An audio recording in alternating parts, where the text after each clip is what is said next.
गंडक का भूत। कहते हैं कि बहुत पुराने जमाने में गंडक का किला हिंदुस्तान के सब किलों से ज्यादा मजबूत समझा जाता था और इसीलिए गंडक का लाजा सबसे बड़ा समझा जाता था।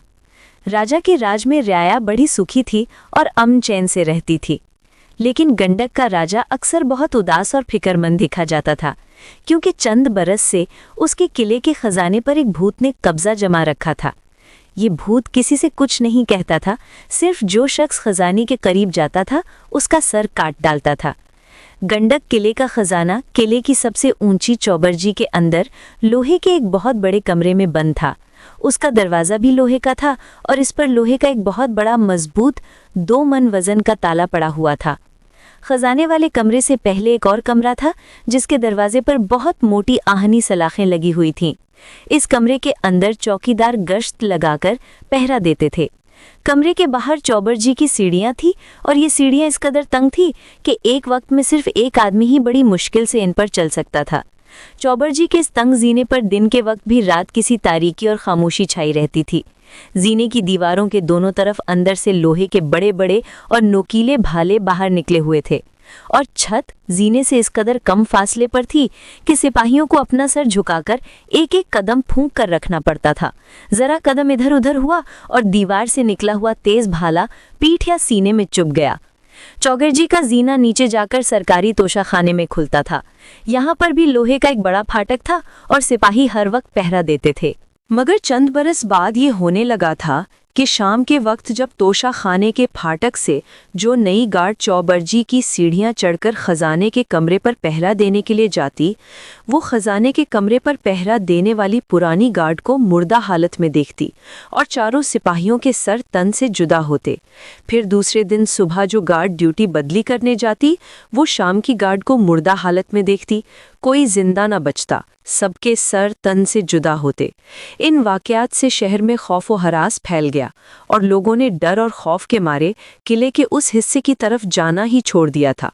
अगर सरकारी खजाने का मामला होता तो राजा खुद सिपाहियों को इस तरफ पहरा देने से रोकते था। मगर मुसीबत ये थी कि किले का शाही खजाना, जिसमें राजा के खानदान की बेशुमार दौलत, रुपए, अशरफियाँ, सोना, चांदी, हीरे जवाहरात, मोती पुश्तहा पुश्त से जमा होते आए थे, इसी चौबरजी के आहनी कमरे में मौजूद था। इसलिए इस खजाने की हिफाजत के लिए इस कमरे पर पहरा देना भी जरूरी था। इस पहरे में हर रोज 8 आदमी कत्ल हो जाते थे, 4 सुबह और 4 शाम, मगर पहरा हर रोज दिया जाता था। राजा बहुत दुखी था, क्योंकि अब वो सरकारी खजाने से एक पाई भी नहीं निकाल सकता था, सिर्फ बाहर की आमदनी पर अपना गुजारा करता था। और फिर हर रोज 8 इंसानी जानों का नुकसान होता था और इससे रियाया में बेचैनी फैलने का अंदेशा था। रात के वक्त इस चौबरजी के अंदर लोगों ने बड़ी खौफनाक चीखें सुनी थी और एक बहुत बड़ा कहकहा भी सुनाई दिया था, जैसे वो किसी भूत का नहीं बल्कि किसी बहुत बड़े देव का कहकहा हो। कहीं दूर से उन्हें चौबरजी की आहनी सलाखों वाले दरवाजे के बाहर मध्यम चांदनी में एक बेसर का भूत भी नजर आया था।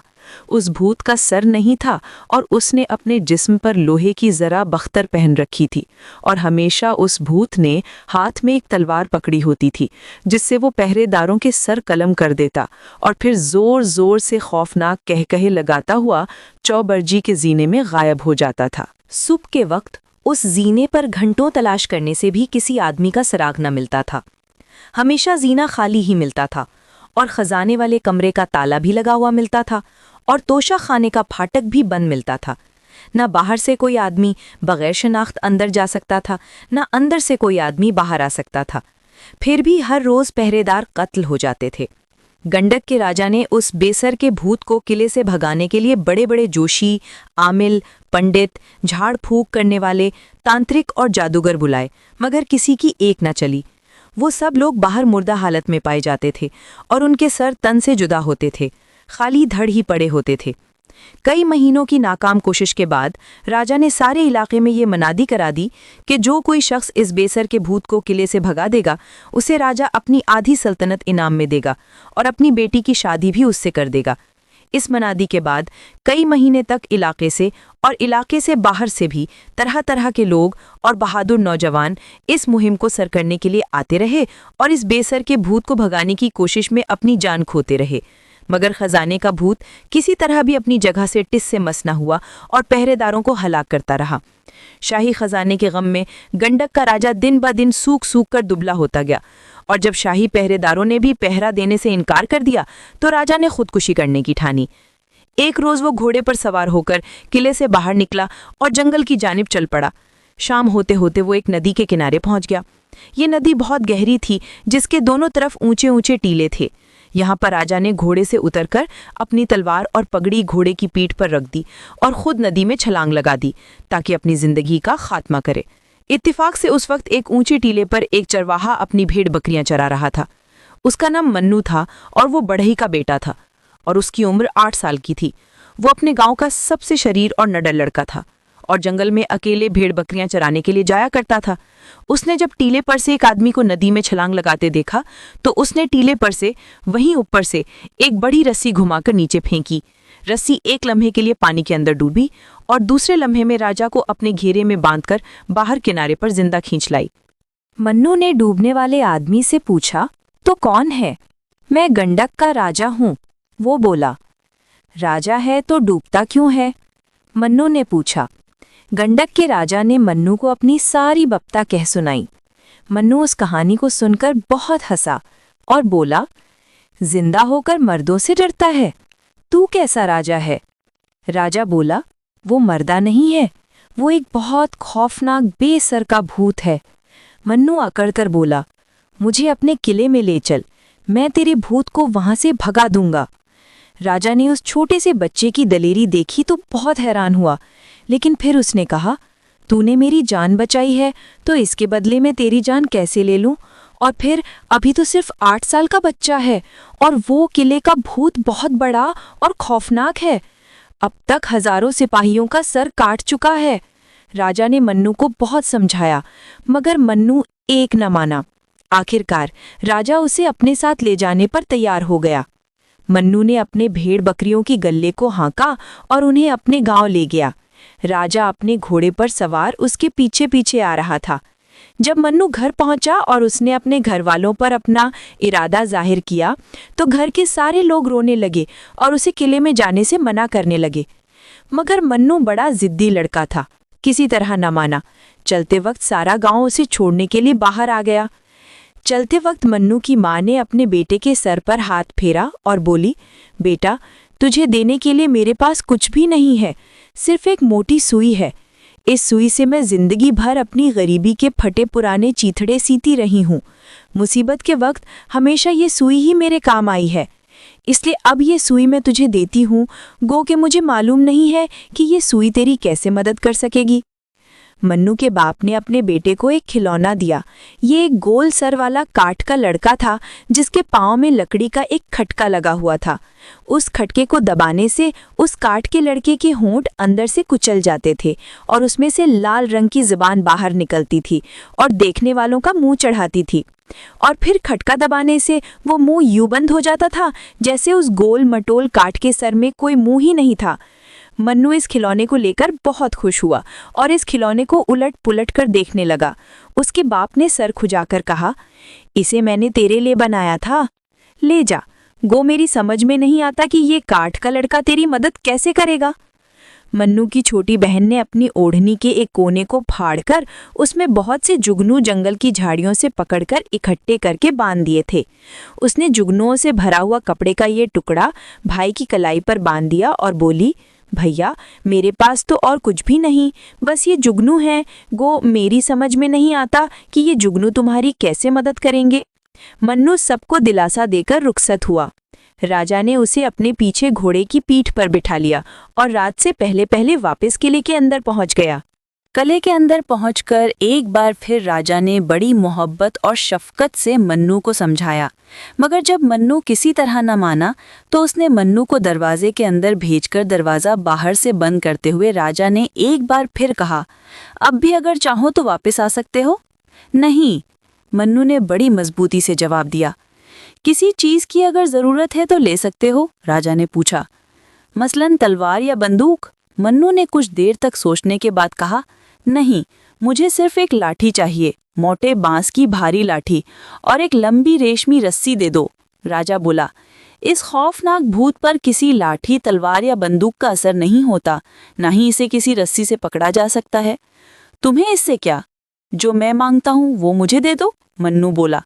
चुनांचे राजा ने उसे एक बहुत लंबी और मजबूत रस्सी मंगवाकर दे दी और एक बड़ी मोटे चौड़े बांस की लाठी मन्नू के हाथ में थमा दी और फिर तोशाखाने के दरवाजे को अच्छी तरह से बंद करके खुद अपने महल में वापस आ गया। मन्नू तोशाखाने के अंदर से ऊपर चूबर्जी के तंग जीने पर खटखट की आवाज पैदा करते हुए सीढ़ियां चढ़ रहा था और रास्ते में जहां जहां उसे दीवारगीर मछलें मिलती थी वो उन्हें जगाता जाता था। बांस का डंडा उसके पीछे जोर जोर से खटखट करता हुआ आ रहा था। इसी शोर और हंगामे में वो जीने की सारी सीढ़ियां चढ़कर ऊपर जा पहुंचा। वहां पर लोहे की सलाखों वाला एक कमरा था जहां सिपाही पहरा देते थे। इसी कमरे के अंदर शाही खजाने का लोहे का दरवाजा था। मन्नू ने उस खाली कमरे को खूब अच्छी तरह से चारों तरफ से ठोक बजाकर देखा। दीवारों में कहीं कोई दर्ज न थी और लोहे का दरवाजा भी बंद था। 2 मन वजनी ताला भी लगा हुआ था। लोहे की सलाखें भी मजबूत थीं। मन्नू ने लोहे के दरवाजे की सलाखों से झांककर नीचे देखा तो उसे चूबर्जी के मीनार के नीचे तोशाखाने का दरवाजा साफ दिखाई दिया। मन्नू ने थोड़ी देर तक सोचने के बाद रेशमी डोरी का एक सिरा लोहे की एक सलाख के साथ मजबूती से बांध दिया और डोरी का दूसरा सिरा मीनार के नीचे गिरा दिया। रस्सी बहुत लंबी थी। उसका दूसरा सिरा तोशाखाने के दरवाजे तक पहुंच गया। ये देखकर मन्नू को बहुत इत्मीनान हुआ। इसके बाद मन्नू ने अपनी जेब से अपने बाप के दिए हुए लकड़ी के खिलौने को निकाला। वो बहुत देर तक उसे देखकर हंसता रहा और उससे खेलता रहा। थोड़ी देर के बाद मन्नू ने बांस की लाठी लेकर उसके 2 टुकड़े कर दिए और उन्हें अपनी टांगों के साथ बांध लिया। टांगों में बांस के डंडे बांधने से उसका कद अपने से 4 गुना हो गया और अब उसका सर कमरे की छत से लग रहा था। थोड़ी देर तक वो उन बांस के डंडों के सहारे कमरे में इधर उधर चलने की मशक करता रहा और जब अच्छी तरह मशक कर चुका तो चुपके से कमरे के एक कोने में जाकर खड़ा हो गया। आखिर जब आधी रात इधर हुई आधी रात उधर हुई तो यकायक एक खौफनाक धमाके से जीने की सारी मशलें एकदम बुझ गईं और फिर चारों तरफ घप अंधेरा छा गया। फिर उस अंधेरे में एक खौफनाक कहकहा बुलंद हुआ और मन्नू ने देखा कि एक खौफनाक भूत है और उसकी गर्दन पर कोई सर नहीं है और उसके जिस्म पर लोहे का जर्रा बख्तर है और उसके हाथ में एक तलवार है जो अंगारे की तरह चमक रही है। मांस गंध, मुझे इंसान की बू आ रही है। भूत भारी लहजे में गरज कर बोला, किधर है मेरा शिकार? वो जोर जोर से तलवार चलाते हुए बोला। मन्नू उसे देखकर जोर जोर से हंसने लगा। भूत ने मन्नू को हंसते देखकर कहा, अबे तू क्यों हंसता है? आज तो तेरी मौत आई है। मन्नू ने कहा, अबे तू कैसा भूत है? तेरा कोई सर ही नहीं। हाँ, बहुत खूब। हमने आज तक ऐसा अहमक भूत ही नहीं देखा था जिसका कोई सर ही ना हो। मन्नू को जोर जोर से हंसते देखकर भूत को बहुत गुस्सा आ गया। उसने अपनी कटी हुई मोटी गर्दन के अंदर से एक बहुत ही खौफनाक सर बाहर निकाला जिसके बड़े बड़े जबड़े नंगे थे और लंबे लंबे नौकीले दांत चमक रहे थे और आंखों में शोले लपक रहे थे। भूत बोला, मैं तुझे कच्चा खा जाऊंगा। मन्नू भूत का मजाक उड़ाते हुए बोला, अबे इतना छोटा टीनी सा तो भूत है, तू मुझसे क्या लड़ेगा? जा अपने बराबर वालों से बात कर। भूत ने अब जो सर उठाकर ऊपर देखा तो उसे मन्नू का सर छत को छूता हुआ नजर आया। ये देखकर भूत सख्त गजबनाक हुआ। उसके मुंह से धुआं निकलने लगा और वो एकदम बड़ा होता गया और फूलता गया। फूल फूल कर वो भी छत तक आन पहुंचा जहां मन्नू बांस के डंडों के सहारे खड़ा था। भूत अपनी तलवार को घुमाते हुए बोला, अब बोल।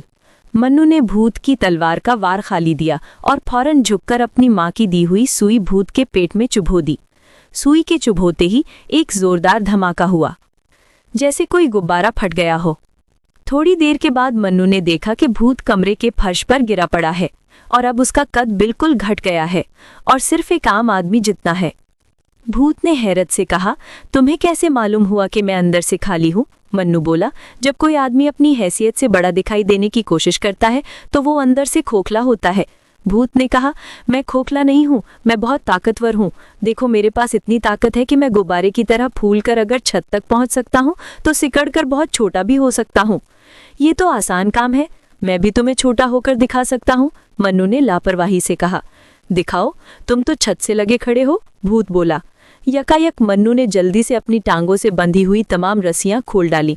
बांस के डंडे नीचे गिर गए और मन्नू जमीन पर आ रहा। अब तो वो बेसर के भूत से भी बहुत छोटा दिखाई दे रहा था, क्योंकि वो सिर्फ 8 साल का बच्चा था। देखा, मन्नू ने उसे चिढ़ाते हुए कहा। अरे मैं भूत हूँ भूत, तुम मुझसे डरते क्यों नहीं हो? भूत ने गुस्से से दांत किटकिटाकर पूछा। मैं तुमसे क्यों डरूं? तुम में खास बात क्या है? मन्नू ने उससे पूछा। मैं तुम्हारा सर काट सकता हूँ, भूत ने गुस्से में चिल्लाकर कहा। मन्नू ने कहा, कोई भी बड़ा आदमी किसी भी बच्चे का सर काट सकता है, इसमें क्या खास बात हुई? मैं इस जीने से नीचे दौड़ता हुआ जा सकता हूँ, हालांकि इसके दोनों तरफ दीवारों में खौफनाक भाले लगे हुए हैं जो बहुत तेज हैं। मैं इस जीने से 1 मिनट में ऊपर से नीचे तक पहुँच सकता हूँ।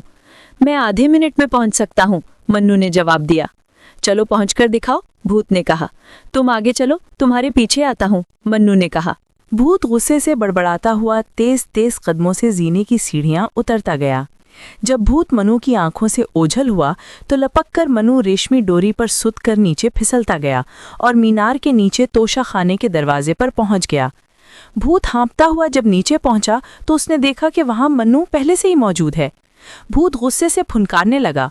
उसकी सांस में ऐसी गर्मी थी कि एक ही सांस से जीने की सारी मशलें बुझ जाती थीं और दूसरी सांस में इतनी ज्यादा तेजी होती थी कि दूसरे ही लम्हे सारी मशलें बुझ जाती थीं। ये खेल 2-3 दफा दिखाने के बाद भूत ने मन्नू की तरफ फतेहमंदाना निगाहों से देखकर कहा, अब बताओ। मन्नू ने अपनी कलाई से बंधे हुए कपड़े को उतारा, जिसमें जुगनुओं की मध्यम मध्यम रोशनी चमक रही थी, अंगूठी के एक नगीने की तरह। मन्नू ने हंसकर कहा, बड़ी बड़ी मशलें बुझाते हो, अगर मेरे इस छोटी सी रोशनी को बुझाकर दिखाओ तब तुमको भूत मानो। भूत ने जोर की एक फूंक मारी, फिर दूसरी, तीसरी, चौथी और फिर फूंक पर फूंक मारता गया, मगर जुगनुओं की रोशनी कैसे बुझती? आखिर थक कर चूर चूर हो गया, तलवार उसके हाथ से गिर पड़ी और वो तोशा खाने के दरवाजे के आगे जमीन पर बैठकर हाँपने लगा और अफसोसनाक लहजे में बोला, अगर तुम डर जाते तो मैं पहले ही वार में तुम्हारा सर उड़ा देता। तो फिर तुमने ऐसा क्यों नहीं किया? मन्नू ने पूछा। क्योंकि तुम डरते ही नहीं, भूत बहुत अफसोसनाक लहजे में बोला। और तुम पहले आदमी हो जो मुझसे नहीं डरे, और हम भूतों का ये उसूल और कायदा है कि जो आदमी हमसे नहीं डरता हम उसे नहीं मार सकते। मन्नू ने कुछ देर तक सोचने के बाद कहा, अगर तुम एक काम करके दिखाओ तो मैं तुमसे डर सकता हूँ। क्या? भूत के चेहरे पर उम्मीद की एक झलक नमूदार हुई। मन्नू ने अपनी जेब से लकड़ी का खिलौना निकाला और उसका खटका दबाया। खिलौने का छोटा सा मुंह खुल गया और छोटी सी जबान बाहर निकल आई। मन्नू ने भूत से कहा, अगर तुम इतने छोटे बन जाओ कि इस मुंह के अंदर चले जाओ तो मैं तुम्हारी ताकत से डर सकता हूँ। ये कौन सी मुश्किल बात है? भूत फौरन अपनी जगह पर छोटा होता गया, छोटा होता गया। पलक झपकते ही वो एक मच्छर के बराबर छोटा हो गया और भिन भिन करता हुआ खिलौने के मुंह में चला गया। मन्नू ने फौरन खटका दबाकर खिलौने का गोल मुंह बंद कर दिया। अरे मुझे बाहर निकालो, भूत जोर से चिल्लाया। खुद निकल आओ, तुम बहुत ताकतवर हो ना, मैं क्यों निकालूं? मन्नू ने भूत को जवाब दिया। मगर कहीं कोई सुराख नहीं है, कहाँ से निकलूं? जरा खटका तो खोलो, भूत ने चीखते हुए कहा। मन्नू ने हंसकर कहा, खोलूंगा मगर कल सुबह। दूसरे दिन राजा ने जब दरबार लगाया तो कहा, अरे भाई, कोई तोशा खाने के दरवाजे तक चला जाए और वहां पर एक छोटे बच्चे की लाश पड़ी होगी, उसे उठाकर ले आए और उसके माँ बाप के हवाले कर दे। एक आदमी बड़ी हिम्मत करके तोशा खाने तक गया था, मगर जब वो वापस आया तो सबने देखा कि मन्नू जीता जागता हाथ में लकड़ी का एक खिलौना लिए चला आ रहा है। तुम जिंदा हो? राजा ने हैरत से पूछा। जी हाँ, मन्नू ने हंसकर जवाब दिया। और भूत का क्या बना? राजा ने बेताबी से पूछा। वो मेरी कैद में है, मन्नू ने जवाब दिया। तुम्हारी कैद में? जी हाँ, मन्नू ने जवाब दिया। कहाँ? राजा ने फिर पूछा। इस लकड़ी के खिलौने में, मन्नू हंसकर बोला। ए लड़के, क्यों मजाक करता है? सच बता, वरना खामखा जान से जाएगा, राजा बरहम होकर बोला। सच कहता हूँ सरकार, भूत इस वक्त मेरे इस लकड़ी के खिलौने में है। ये कहकर मन्नू ने लकड़ी के खिलौने को जोर जोर से हिलाकर झुलाया। अंदर से भूत चिल्लाकर बोला, हाय मेरी हड्डी पसली एक हो गई, अरे मुझे आजाद कर दो, मेरी जान बख्श दो, मुझे छोड़ दो। मन्नू ने पूछा। फिर कभी गंडक के किले में आएगा? कभी नहीं, भूत ने जवाब दिया। किसी को सताएगा? मन्नू ने फिर पूछा। कभी नहीं, भूत ने वादा किया। खाओ कसम, मन्नू ने कहा। कसम खाता हूँ अपने भूतों के सरदार जिलमिल बजाज फुलफुल दराज की, अब कभी इस इलाके का रुख नहीं करूंगा, मगर जान बख्श दो, मुझे बाहर निकालो, इस छोटे से खिलौने में मेरा दम घुटा जा रहा है। दरबारी हैरत से ये सारी गुफ्तगू सुन रहे थे। यकायक मन्नू ने लकड़ी का खटका दबाया। दूसरे लम्हे लकड़ी के खिलौने से हौले हौले धुआं निकलकर ऊपर फिजा में एक आदमी की सूरत इख्तियार कर गया, जिसके जिस्म पर एक जरा बख्तर था और जिसकी गर्दन पर कोई सर न था। फिर जोर का एक धमाका हुआ और वो धुआं बिखरकर फिजा में घुल गया। सब दरबारी मुंह में उंगलियां दाबे हैरत से देखते रह गए। राजा ने मन्नू को आधी सल्तनत इनाम में नहीं दी, क्योंकि मन्नू 8 साल का बच्चा था और सल्तनत का इंतजाम नहीं कर सकता था। राजा ने अपनी बेटी की शादी भी मन्नू से नहीं की, क्योंकि मन्नू बढ़ई का बेटा था और एक बढ़े का बेटा एक राजा की बेटी से शादी कैसे कर सकता है। इसलिए मन्नू वापस अपने गांव में चला गया, जहां वो अब भी भेड़ बकरियां चराता है, लकड़ी के खिलौने से खेलता है और सोचता है कि अगर फिर कोई राजा नदी में डूबने के लिए आया तो वो उसे हरगिज नहीं बचाएगा।